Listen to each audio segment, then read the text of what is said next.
question I've got, let's just talk about sales. And just let's be really, really open and honest and transparent here. Who really struggles with being in sales? Okay, yeah, okay. Why?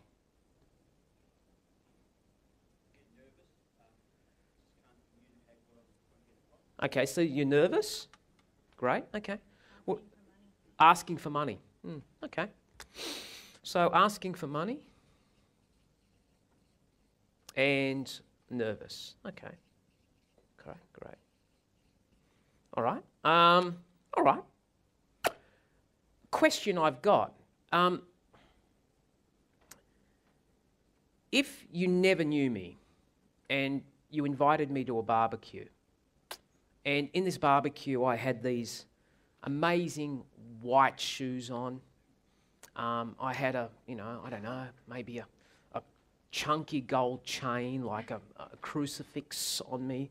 I had, gorilla hair and the chest was out, and I had a loud Hawaiian shirt.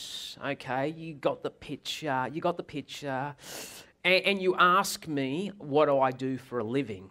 And I say, I'm a used car salesman. Okay?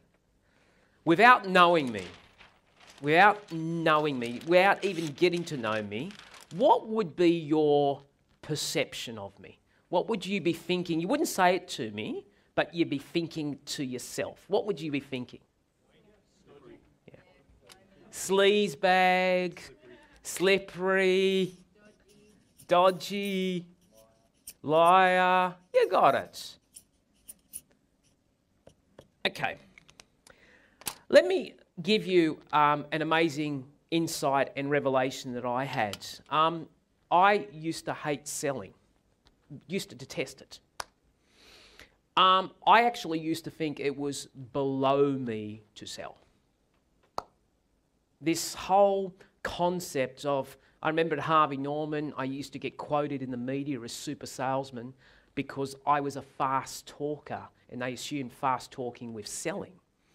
And I used to ring up the journalist and I said, you don't understand, I'm not in sales, I'm more in marketing and negotiation, and I'm the general manager of the division, I'm not in sales.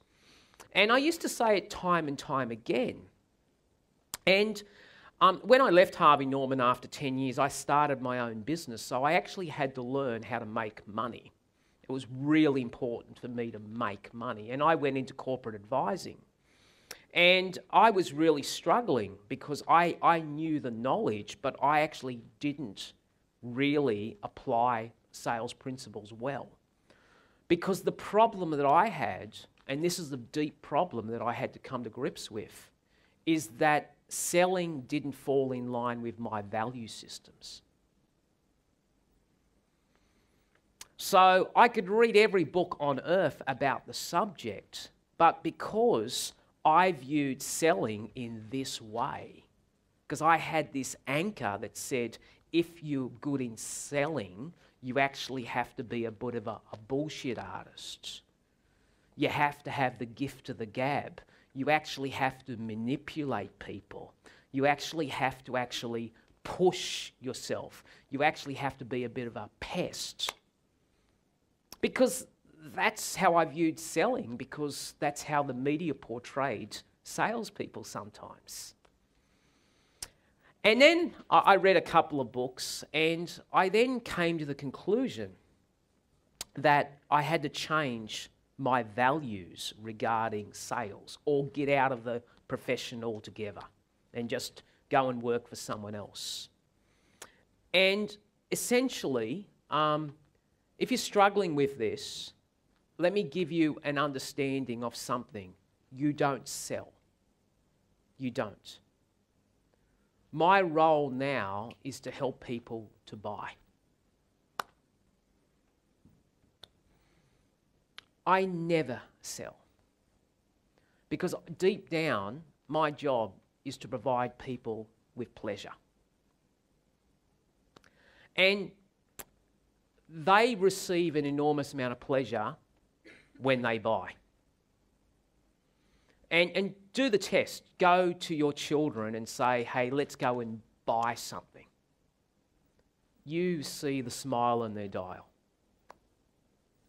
I've got 2 daughters. You know, I'm telling you, they like buying stuff.